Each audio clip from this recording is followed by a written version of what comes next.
Kenny Clark, and this is Lombardi's Bar. This is one of my favorite podcasts to do. I'm just, blessed and thankful to be a part of this podcast. It's a great podcast. It's a great interview. Maybe I know that you guys obviously being the best Packers podcast that's out there. I had Malort this weekend, so I'm not tasting anything. Oh, good He did. God. He did. That was fantastic. Because it said, "Did you ever try Malort?" And I said, "No." And then it said, "Do you want to take a shot of Malort?" I said, "No," but I did. Wait, who said It's called Peer Todd. pressure. Yeah. Yeah. I tried to get in a high honors English class once, and they called my parents and were like, "Hey, just tell him he can't do it." It shows. It really shows. I hate you guys so much. I'm going to throw these two guys into the screen so that if I die, they can carry on the legacy of crap that is this show.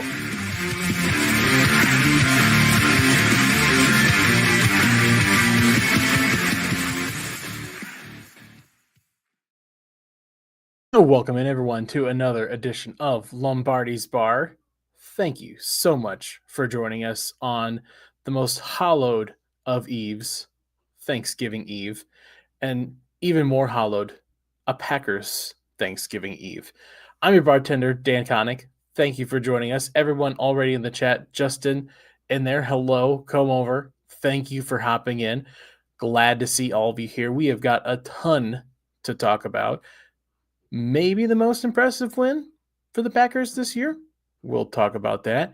To do that, we do, of course, have Jimmy Christensen here and Matt Pickett as the expert producer that he is, not waiting for me to do any of my grand buildup. Matt Ramage is here too to fill it in. What's up? We went to the bullpen. We called for Matt. Matt, how you doing, man? I am good. I did what Jimmy's instructions, just drink. Yeah, it's the only thing to do. If you're coming on this He's show, like, don't come over here all sober. yeah. I was like, don't look at sober. any stats. Just only drink No dirty research. PBR. That's light how I for prepare. Jones. Like when I'm like upstairs, I'm like, I'm gonna go prepare for a podcast. I just come downstairs and drink. I don't look at nothing. Like maybe Twitter. Yeah, what's this guy saying? I'll just copy that. All right, that's good. Nice. It's the way to go. Yeah. What are you drinking today, Matt? That's a real question. You know, I'm drinking. I'm just drinking the bullets. I know people get mad at me, but Coors Light. I work at 4 a.m. I can't get crazy with it. Yeah, of course. Yeah, I'm only. Also, I do like it because it's water. It is. I got options. I have some whiskey because we had hunting this weekend, and everyone we always have one bottle of whiskey. This someone brings it up or gets it. And I don't know what it was, but every person thought it was their year to get it. So we had 6 bottles of whiskey at the house, and they're all like, "Oh, just keep them." Yeah. So I was like, "Yeah, for sure." So yeah, whiskey, got a bush to chase it down, stay hydrated, and then to get fancy at the end. Man, you little got it. spotted You got it Christ. worked. I mix it up. People tell How you. to long stick is with the this same- show? I drink quick, Matt. I drink Matt. I'm just kidding. drink Matt. Hey, dude, when I was in New York, someone gave me a bottle of bourbon. I was at the Kettle of Fish, and I he's like, "Are you a bourbon drinker?" I didn't want to look like a wuss. I'm like, "Hell yeah, dude, that's all I drink." So I'm gonna try it though. And I'll probably it'll make a man of me, I think. Nah. Did you keister it to get it home? Is that how you snuck it onto the airplane? I just put it in a bunch of hoodies. Yeah, and then someone's like, "You're not supposed to do that." I'm like, "Oh, why'd that guy put me in? What if I was like, I was so scared of the airport. Like everyone talking about the airplane. I was scared of the airport. And it's funny because they're like, "Do you have everything, in the little box thing?" And I was like, "Oh yeah, for sure." I walked through. He's like, "Do you have stuff in your pockets?" It's like, "Oh yeah, my pockets." I was stressing about other stuff. And then he's like, "Now you gotta take your shoes off." It was like a whole thing. I was like, "Oh, now I'm being searched." I was like, just because I'm stupid. You're on a no-fly list. Yeah, he said, he goes, "I know." He goes, "I know it's fine. You're just stupid." Kind of like what he said. He said it in a nicer way. He cleaned it up. That is one thing about the TSA. They're not going to bullshit you. Buddy. Yeah, dude. I was because I was so nervous going through it. We went through the security. My friend was going. I'm like, "Oh, slow down. All right, let's hang back. Let's get what's going to happen here. Let me watch what's going on here before." I was like, I don't want to get searched. And then, that's exactly what happened. That was your first plane, right? Yeah, that was my first time being on an airplane. I didn't know Really? what was going on. Yeah, I've never left Wisconsin really. Besides, just outside the border a little bit. Went to, Michigan. They have a KFC over there. I can confirm we do have at least one KFC. They're right across the border, you know what I mean? But yeah, that was the first time. It was fun. I'll tell you, since we're talking about travel this year after opening day, week 1, I was up in Green Bay. For the first time, I took a Amtrak train from Chicago back home here just north of Detroit. Highly, highly recommend Amtrak. You can sponsor the pod anytime.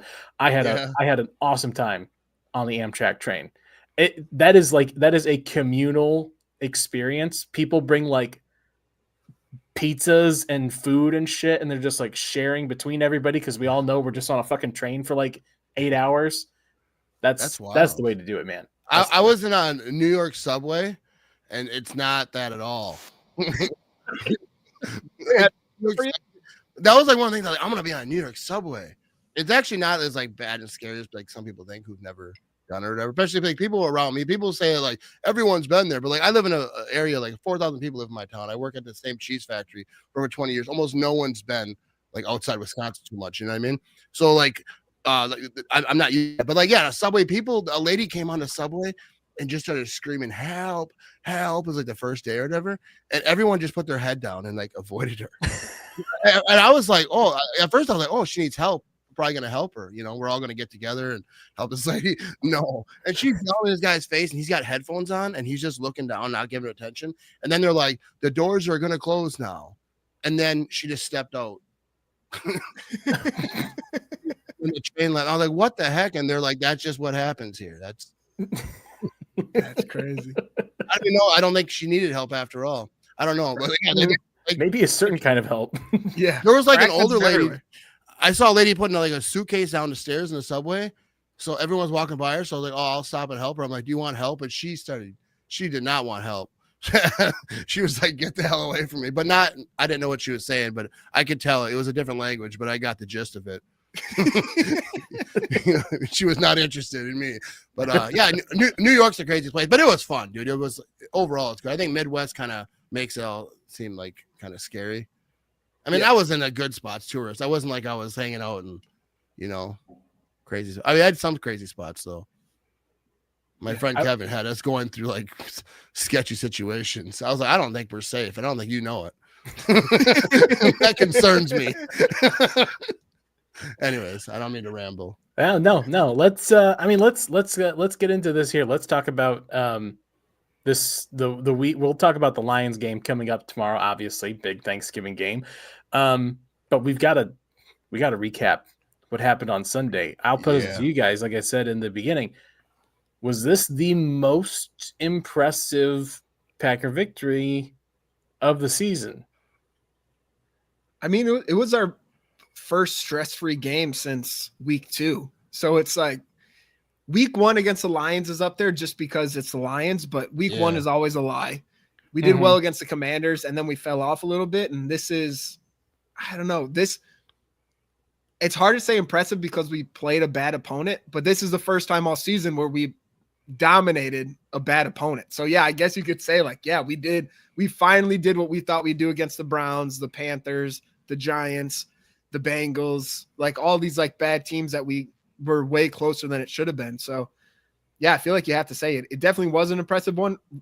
And then we actually finally got the run game going for the first time, which I did not expect with Emmanuel Wilson and this Vikings defensive line. So kudos to the Packers. People can say it's boring, but I'll take a dominant, boring win any day of the week than stressing about Jameis Winston and the New York Giants. I don't get like the whole boring thing. I don't think I've ever watched a Packer game and thought this is boring, unless they're getting smoked or something. Yeah, but like I think even defensive games, like it's exciting if it's your team. If it's another team you don't care about, like maybe But anyways, I think it was the most impressive win lately. But I think week 1 had to be the most impressive. Like they came out the gate. I know that Lion fans say that game doesn't count. They weren't ready. But I think that was the most like dominant. Like they came out swinging. I mean, it is week 1, so like it really doesn't matter because like this team isn't the same. No team is the same as they were in week 1. But I think this, like Jimmy said, they came out and did what they were supposed to do.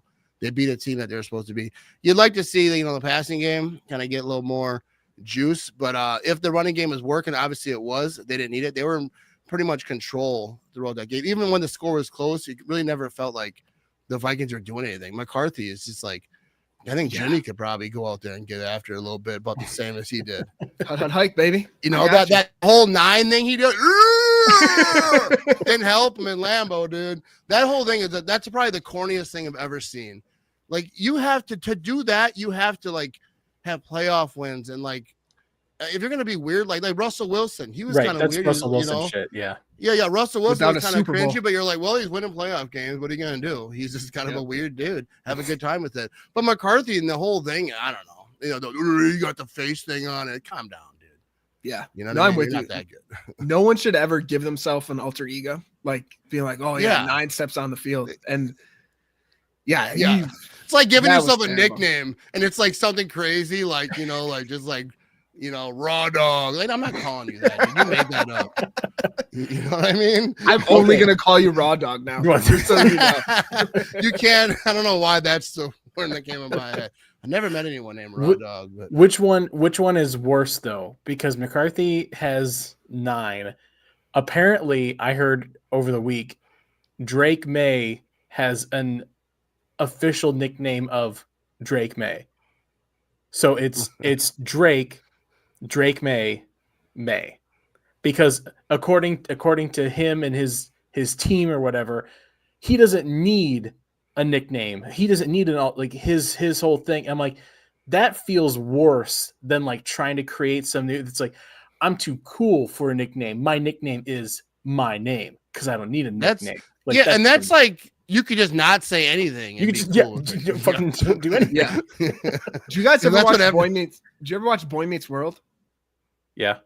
You know that episode where Corey Matthews has to do like a wrestling match against Vader, and his name for that wrestling match is Corey the Corey Matthews? That's all I'm thinking about right now. It's just Drake, the Drake May.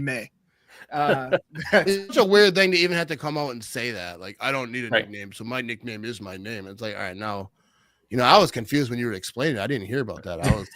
I'm a couple beers in, Do we give him leadway because the Patriots are actually like doing I was going to say, he's actually, he gets a little bit of wiggle room because he's playing good football. JJ McCarthy is statistically one of the worst quarterbacks to play in the NFL.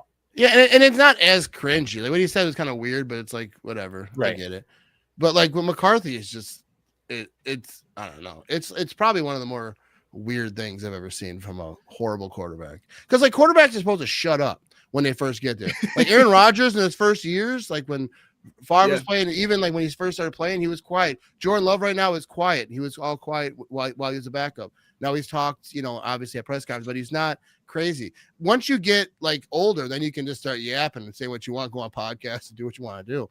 But like, I feel like when you're a young quarterback, you should just play football and don't suck. That's like your whole job. Even like Jameis Winston, like when he first came into the league, talk, but he sucked. He hasn't really gotten like a ton better.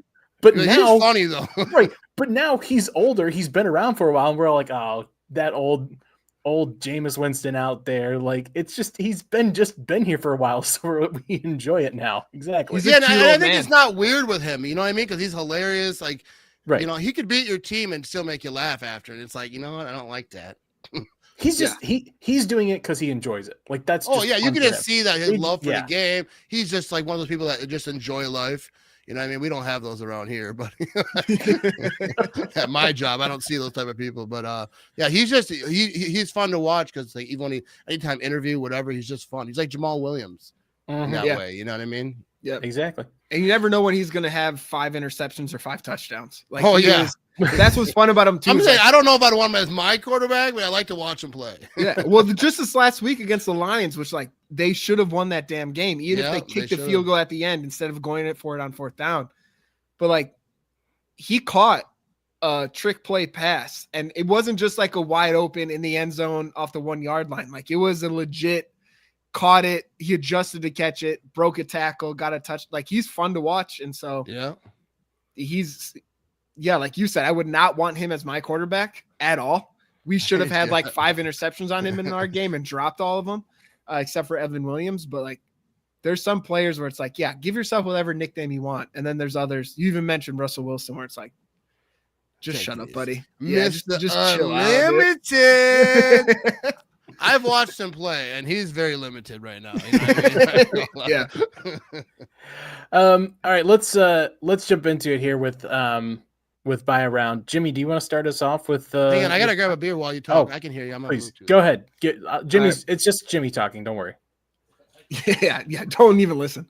I'm going with Isaiah McDuffie coming in. Like you had Quay Walker out this game. And he's had his limitations, especially in the past game, but I'm sure he's made some mistakes, but he came in, got a game ball. He got the interception, which is kind of a fumble recovery. Who really knows what that was? But either way, he played a heck of a game. And to come in and have the green dot in your helmet, be the guy calling the plays, the weapon next to Edrin Cooper. So he's not a giant – I don't want to say part of the team. He's a big part of the team. He's not a Micah Parsons or a Cooper or anything like that. But, you know, when this stuff happens, it's next man up. And he came in and he filled the role really well. And he played a hell of a game. So Isaiah McDuffie, I'll buy the round on this one. He played a great game. Yeah. No, I mean, you spot like you talk about like, yeah, he's not Micah Parsons. He's not, you know, Quay Walker, whatever. But like, you know what he also isn't? He's not Blake Martinez. Mm-hmm. He's not Jake Ryan. You know, like so you mentioned like you don't have to be the Micah Parsons type level to be impactful. Sometimes you just have to go out and do the job that you're being asked to do. And for the most part, when Isaiah McDuffie gets called on in big roles like this, he at least does an adequate enough job to hang in there. Yeah, and he knocked the shit out of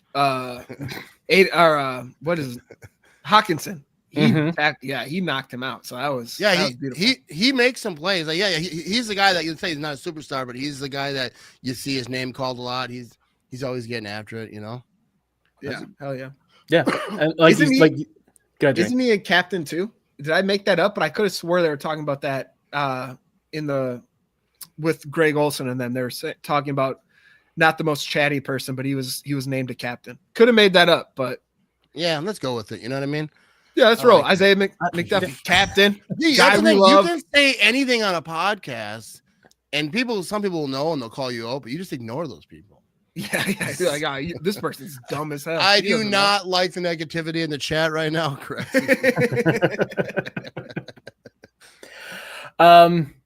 I'll go here because I think this will be good. To talk about kind of what we were talking about a little bit with making fun of JJ McCarthy.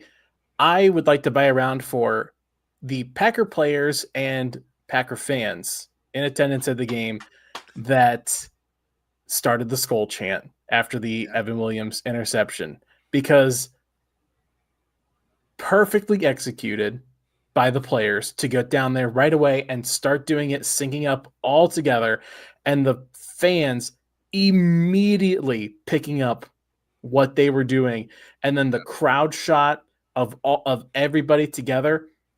Absolute pure cinema on my television screen. And I said this on Pack-A-Day on the post game.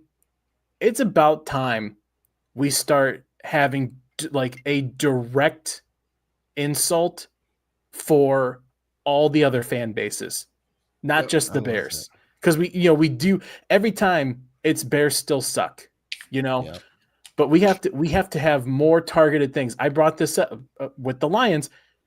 Every fucking thing that happens in Detroit, it's Jared Goff chants, and that's weak. You can't have one thing to cover everything good that happens with your franchise, So I'm glad to see us branching out and getting more targeted. Dude, that was a beautiful thing because like there's been times like different fan bases kind of, I wouldn't say overtook, but kind of really showed up at Lambeau Field.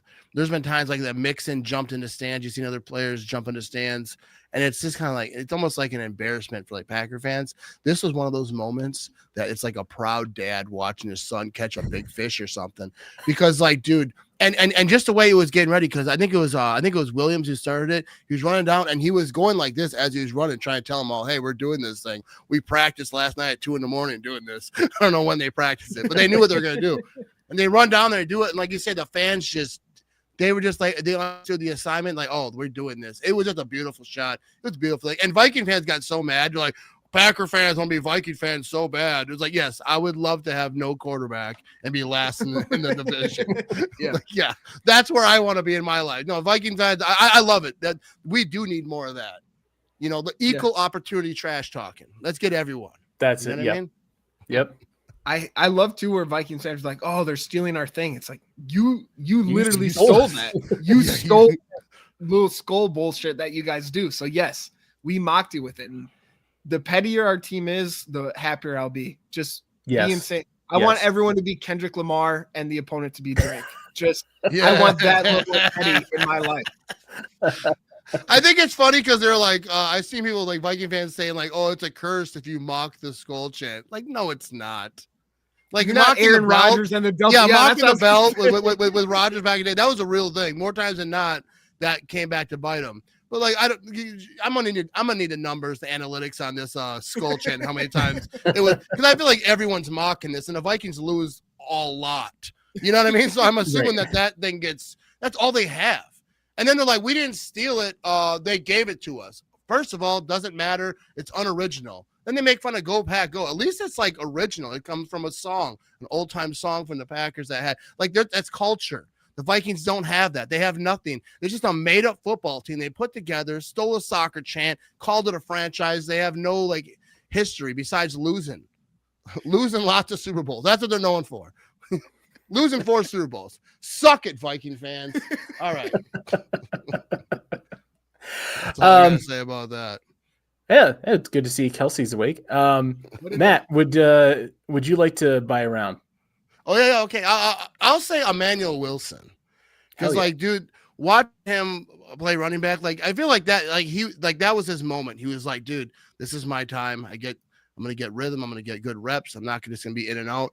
And he took advantage of it. And it doesn't really matter what the numbers were, but like he was just getting low. Like LaFleur talked about it. You know, I'm not like a scout. I'm not gonna act like I know stuff, but you know, pad level, they always talk about low. But he kept his feet moving. He just kept moving through I do a watch party and through the whole thing. That's all I kept saying. Is like his feet never stopped. He got every yard he possibly could have got. I feel like he was the offense. You know, the passing game wasn't doing much. And I think that was kind of the plan going in. They're like, hey, we're gonna run a lot over here. And and so he carried that offense, and he's a beautiful running back. And now having Josh Jacobs back and having them both, hopefully, you know, Emmanuel Wilson. I don't know the situation of Josh Jacobs. Is he going to be, you know, they're going to try to, limit his snaps or not? But if they do, Emmanuel Wilson, dude. But like that's one thing I wonder about. If they do that, is does it affect it? Because you know there's a rhythm to being a running back, you know, being in all the time. When you're in and out, I think it kind of takes away. But Emmanuel Wilson absolutely balled out. We got a great number 2 over there. That's my expert analyst right there, Jimmy. Yeah, you killed it. No, Emmanuel Wilson was insane. Even that first touchdown he had, where like he should have been stopped at the 1 yard line and completely ran through Cashman. It's just. And there's so many plays where it's like, oh, this is a 2-yard gain. And then also you see him like slip behind a guard or a tackle and then ends up being like 8-9 yards. The dude our run game has been bad this year. And somehow he made it work. And not that Josh Jacobs can't at all, because Josh Jacobs is a guy, but it looked different this past week. And there's a lot of plays where I was like, that should not have gone for 10 yards. And somehow he pulled it off. So kudos to Emmanuel Wilson, especially being like a D2 athlete. And the broadcast talked about it a lot. D2 athlete, cut from the Broncos, thought he was never going to get a chance. And now he's starting a game for the Packers, over 100 yards, 2 touchdowns. Like, even beyond that, it's just a cool ass story. Yeah. I mean, you know, the thing is, the Vikings, one of the absolute worst run defenses in the league. But as we kind of alluded to at the beginning, the Packers have played down to a lot of their opponents. I mean, how many times this year have we talked about different teams where it's like, oh, well, this defense doesn't do this well, like they should be able to do it, to work against them, and then they just come out and lay a fucking egg. Emmanuel Wilson got called on in a spot where they needed him to be the number one guy for the first time, basically in his career, against a bad defense, and he took full advantage of every single snap. That's literally the most you can ask of Emmanuel Wilson. Shout out. Definitely helped me win like 3 of my fantasy leagues this week by picking up Emmanuel Wilson, because half of the people that you play with that aren't Packer fans don't know who the hell Emmanuel Wilson is. Yeah. Appreciate that. Let's go ahead and jump right into pay the tab here. I'll start off because mine's fairly light. Matt, you can put it up here. I mean, I have to keep Matt LaFleur in perpetuity until we win a Super Bowl, I guess, basically. But my real pay the tab here is the New York Giants and the Pittsburgh Steelers. You motherfuckers had the Detroit Lions and Chicago Bears dead to rights. Yep.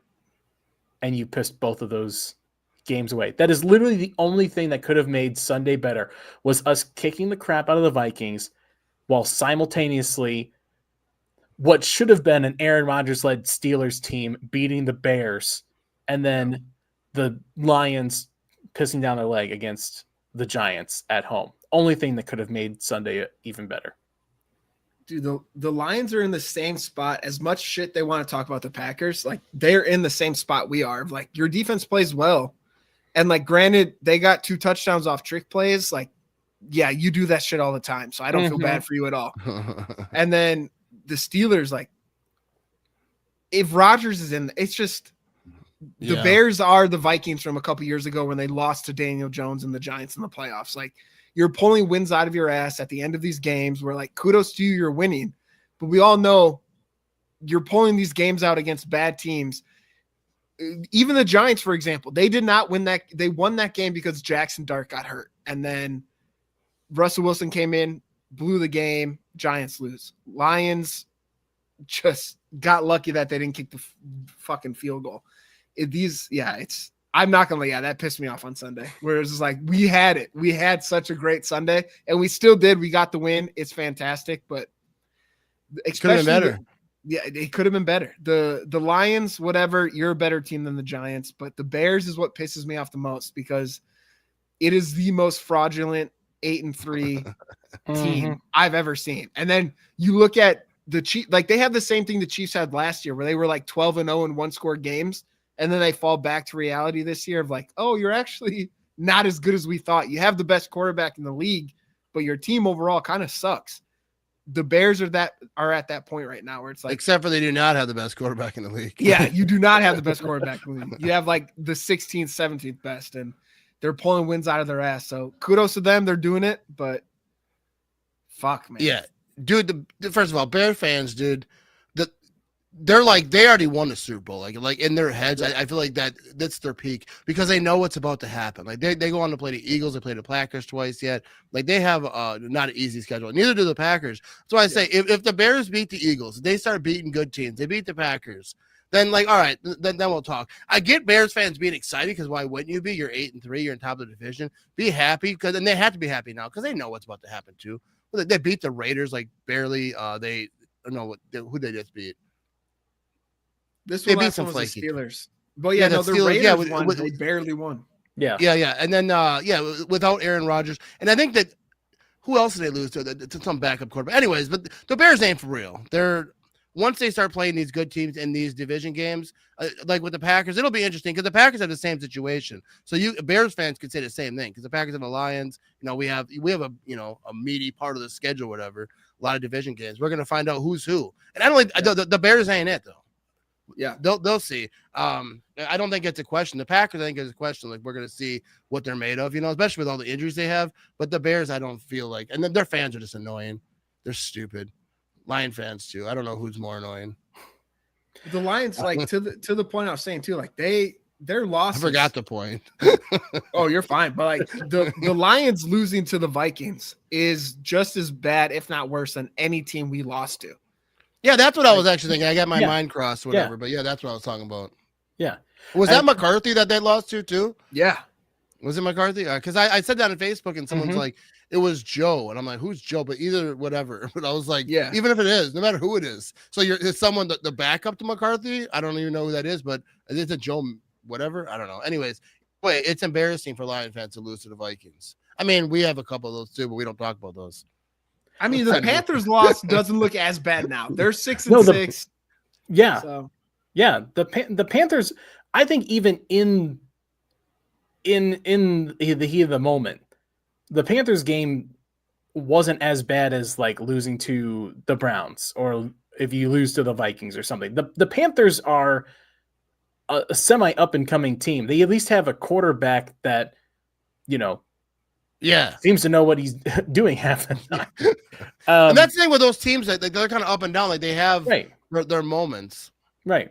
I will say, listening to Detroit Talk Sports Radio in town, there are people after Sunday's game. I turned it on Monday, and I'm like, I'm gonna have to listen to Lions fans, celebrating whatever. It was like Matt said, like they're in the same boat as us. Yep. And they do not feel good about this team. No Packer fan feels good about going against the Lions. No Lions fan feels good about going against the Packers. Like we all doubt both of our teams. Matt, why don't you go ahead next? Who would you like to have pay the tab this week? I don't even know because I'm a very positive fella. It was hard. You know what I mean? Yeah. You said it before the show. Oh, I gotta pick someone. I mean, I would probably say like over the passing game a little bit. But even though in this game, I don't think that it's that kind of how the game went. They run the ball. Manny Wilson was doing his thing. We don't have to push it. But I would like to see especially when you're playing the Lions, you're playing these teams, they're gonna have to get the passing game involved. And they got a lot of dudes injured, dude. So that they need some dudes to step up. But yeah, now Matthew Golden, I think, is gonna be out. I think Williams is gonna be out. Like there's a lot of dudes out. They have to figure it out. And if they can't, and the game is working, God bless, get after. I don't care how they win. But I just think when you're playing these better teams and these better defenses, especially if all you do is run, like they're gonna figure that out pretty quick. They got to be able to play off that. And I think Jordan Love, like I rewatched that game, and he had some throws. They just got to put it together and get some drives going on. But I think the offensive line, doesn't help, and maybe LaFleur's not real confident, like with his play calling of pushing it downfield. But they got to get it mixed up. And if they don't and they win, then I'll shut up. You know what I mean? That's fine. If you're going to win, run the ball. But I do think playing these tougher teams, you're going to have to get the passing game involved. Yeah, 100%. And we saw that like week one, Love was slinging around a little bit, but yeah, no, I'm with you. It's this past week. I think part of it was we knew it was going to be a short week. The run game was working. Love's shoulders hurt. He's handing the ball off with the wrong hand. Like just get him healthy for this game.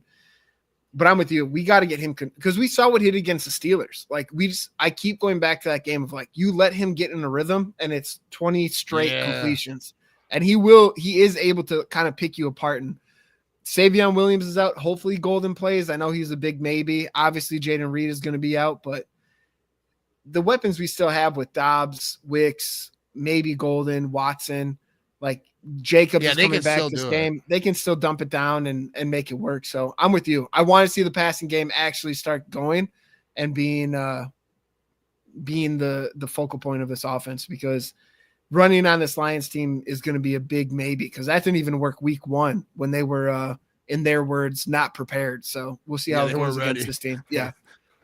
They weren't ready. Yeah. Crazy to say week one against a division rival and not ready. But, all right. I think officially Golden and Savion Williams they're still listed as questionable for Savion's out. Savion was one that was out. Okay.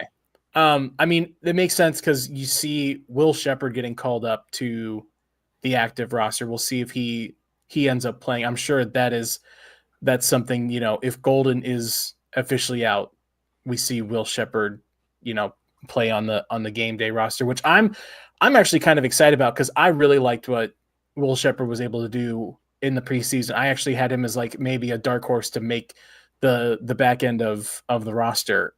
So yeah, it's this the run game is, what this team is clearly built around, and that being successful is what makes this offense work. But you can't in this day and age not pass the ball, and especially when you have a quarterback like Jordan Love is playing, the passing game has to be a major part of it. You have to be executing it against any team. It doesn't matter who. I think, really, I mean, it all comes down to the offensive line. The offensive line needs to keep him upright because there was too many times where Jordan Love turns around from a play action and he's already got a guy like right in his face. And thankfully, Love was putting it right where it needs to be. It's just not going to fly against Aiden Hutchinson, man. Jimmy, who would you like to have pay the tab this week? Yeah, on that note, I went with Jordan Morgan. Obviously, first round draft pick. His best position, we all know, is tackle. Most likely going to be our starting left tackle next year. But to lose your job at right guard, I know you're playing out of position, but you've been practicing there for a couple years now. Granted, you were hurt last season. To be overtaken by Belton, who really has only moved inside the last couple weeks in practice, and to start the rotation, it's just I'm not calling him a bust that a lot of Packer Twitter is doing. Like, he probably will be a great left tackle. It did not work out at right guard. You can still be a swing piece if we need you, but like, I was hoping to see a little bit more out of him at this point in time than we've been seeing. So for a first round draft pick to lose their starting spot, they have to pay the tab at this point. Yeah. I mean, the guy's a number one or a first round pick, there's always a learning curve. And like you said, he's technically playing out of position. Like, he probably fits better as a tackle. And I imagine that in a year or two, we look back and wonder why we were all so worried about Jordan Morgan. Cause I think if he gets in there and comes the left tackle and is able to solidify that, I think, I think he'll get a chance to shine there. But the fact still remains, if you're a first round pick and you come in and you're playing starter reps, and you're not just playing like below average, you are, olaying guys right to your quarterback over and over again. There's no excuse for that. Yeah, a first round pick doesn't matter the position. You expect them to be, elite. I wouldn't even say elite, but like just like functioning. Yeah, like a good player. And I'm known as my offensive line guru-ness. You know what I mean? I know all about offensive line pretty good. But no, but like, you expect a guy to come out and kind of be dominant. That's why you draft people in the first round. A lot of people are calling him bust. Like they say, we're gonna see. He's playing out of position, and we'll find out. But yeah, you expect more from him. Yeah, Jimmy's disappointed, and you don't want that. Yeah, I'm so sad. He's been disappointed in me before. Shut up. He hits you in the old harder. You know what I mean? Right in the Here, Iowa Joe puts this case. If that's the case, just go ahead and make him the left tackle. Stop the rotational shit. Let Belton be right guard. Let Morgan be left tackle, since it's probably they don't re-sign Rasheed Walker at left tackle. I mean, the thing is, though, we still don't know what Jordan Morgan is at left tackle, and we know what Rasheed Walker is at left tackle. And so I would say, as long as you have Rasheed Walker, just play Rasheed Walker, because like it doesn't matter what happens to him after the season. He's not gonna be a Green Bay Packer. As use and abuse him. Right, exactly. Like it's not our problem after this year. So if he's an above average left tackle, keep playing him. Jordan Morgan just has to kind of figure it out from there. And they know what we have in Walker at this point. So like if they're thinking like he's the better one right now, and it gives you the versatility with Morgan to be that swing, honestly, any position but center to kind of like plug him in if someone gets hurt. So I understand why they do that. It's just at some point though, to Iowa Joe's point, the rotational stuff does drive me nuts where it's like you cannot get let them get cohesion on the offensive line. Yeah. Like you're constantly playing next to a new person. It's like, what the fuck are we doing? So yeah, it's all musical chairs. It's a good game right there. You know what I mean, and also too, I think you can say kind of whatever you want. Like coaches can say like, you know, whatever it is, you know, they can say like, oh, it's just a rotation. Like we're just trying to get guys reps. We're kind of, you know, we do whatever. But like offensive line is one of the like offensive line and quarterback are kind of the two positions where you either have the starting job or you don't. You know, it's not like running backs or wide receivers or, you know, cornerbacks, whatever. Like they like, oh, we'll get them reps in certain situations so they can get out there and see the field. Like if I was an offensive lineman and they said like, okay, you got the first drive, and then next drive goes like, oh, we're gonna give you know the next guy a chance. To me, that feels like I'm constantly competing for my job, not just during the week, during practice, but literally in the fucking game. Like, that can't be good for just like your mental state as a player. Yeah, to be continually rotating like that. Yeah, I've never been a fan of that on the offensive line. Like, I get it. Sometimes you have to do it because the injuries happen or whatever, but like, I don't think it's a good thing. I don't think it's beneficial to the team. No, it's not. Speaking of unbeneficial to the team, Todd Varney in the chat. Welcome, Todd. Same reason I'm here, Todd. I made a deal with Jimmy a long time ago. Deal with the devil. All right, should we get to some bar bets here as we kind of look? Or I'm sorry, I'm gonna need go ahead. Beer. I'll be right back. Go ahead, Matt. Jimmy, let's talk. I keep forgetting, but this week I'm not. What's on tap? So we look ahead to the Detroit Lions. Yeah. I want to ask this question. I'll ask both of you just real quick. What is your opinion of playing on Thanksgiving? Because I, for one, hate it. I absolutely despise the Packers playing on Thanksgiving. Oh, I fucking hate it because it will ruin the rest of the day. Thank you. It ruins the rest of your fucking day. Yes. No matter what happens. Because anytime, I know we played the Dolphins last year, but like more times than not, we're playing the Lions and it's divisional rival or God forbid the Cowboys. Off. Yeah. No, I fucking hate playing on Thanksgiving. 3 years in a row. I don't care for it. Next year off. Yeah. I don't care for it. Yeah, I work tomorrow at at 4 because cheese doesn't stop, you know what I mean? And I do the watch party. I have to like rush home. I have a producer that helps me, so he's gonna start it off for like the first 20 minutes. But like I don't like being like on the holidays, like you say, because like even if you're like a normal person around your family, it ruins your whole thing. Yeah. So now, like, Aunt Linda's over here telling you some stupid story. You're heated up because the Jordan Love threw an interception. Like, put it to rest, Linda. It just makes everything all tensed up. That's why I think most fights happen in families at Thanksgiving. It's because their team lost. Oh yeah. And now, like people who have like real families, like like big ones that all get together, we don't do that. We just kind of like, all right, we'll see you. See you at the funeral. You know what I mean? But like, yeah, I don't really care for like the holiday stuff. I mean, if I'm off, it's a whole different thing. But if when I work, it's it makes it way worse. If your team wins, though, it's way better. Oh yeah, dude, they're gonna win, and they're gonna win.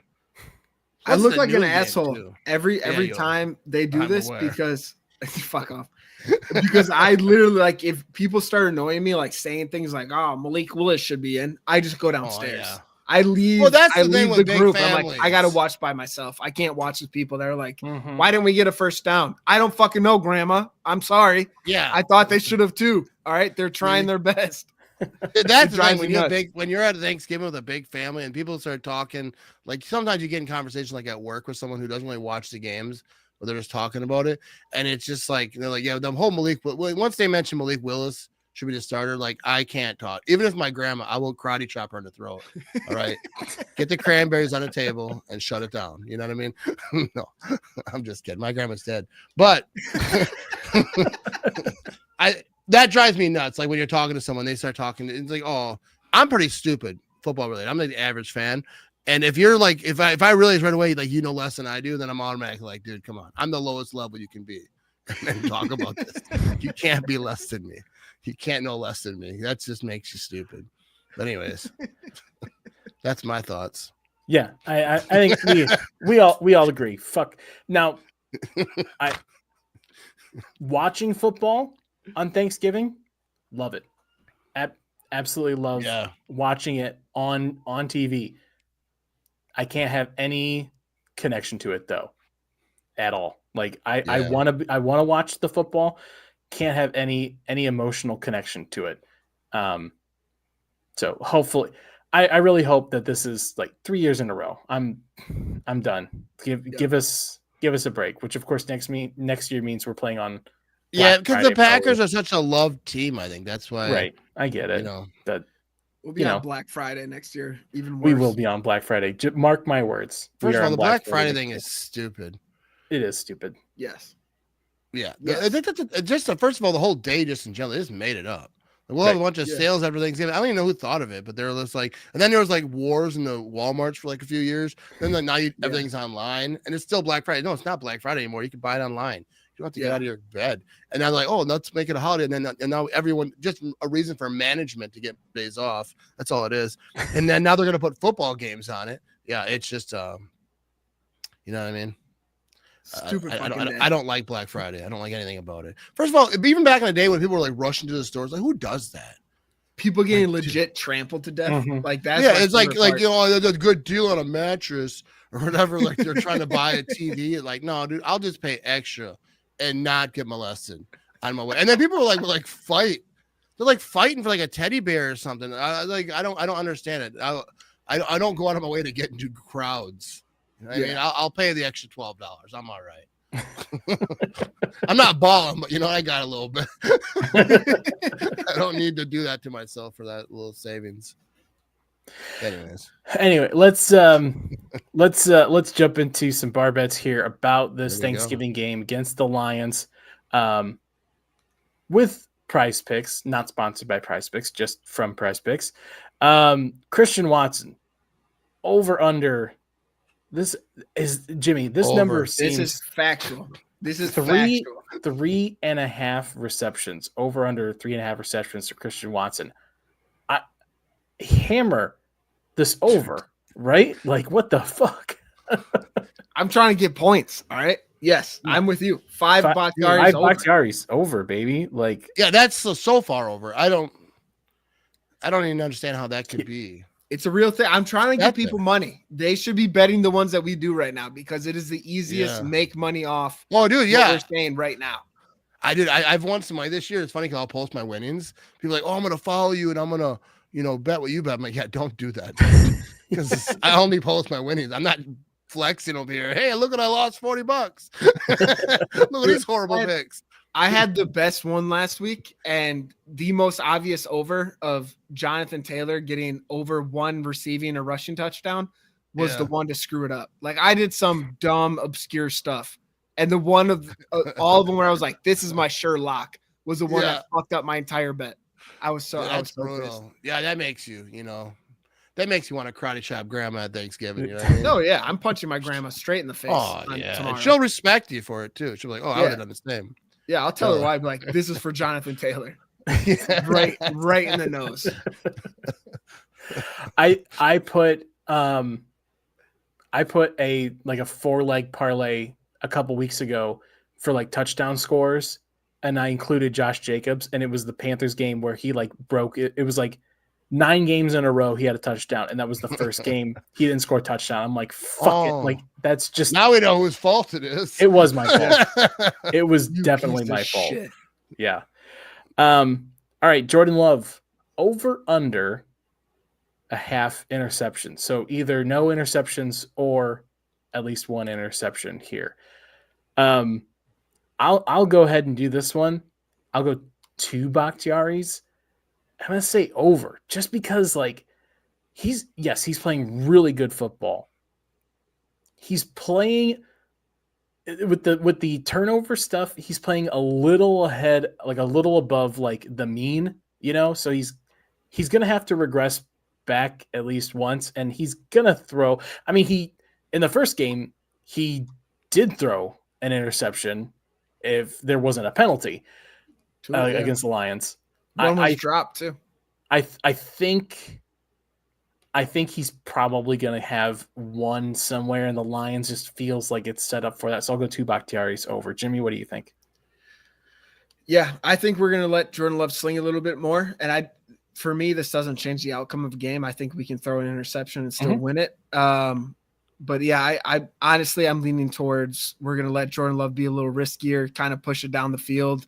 Because with this Lions team, you got to steal momentum and put them out, somehow get the ball out of Jahmyr Gibbs' hands. It's going to be the passing game, getting a lead. So I'm going to go, I'll go one above you. I'm going to go 3 Bakhtiaris over. I don't even know what the Bakhtiaris mean, but scale of confidence 1 to 5. Oh, okay. So I think you want Jordan Love to throw an interception this game, maybe. You know what I mean?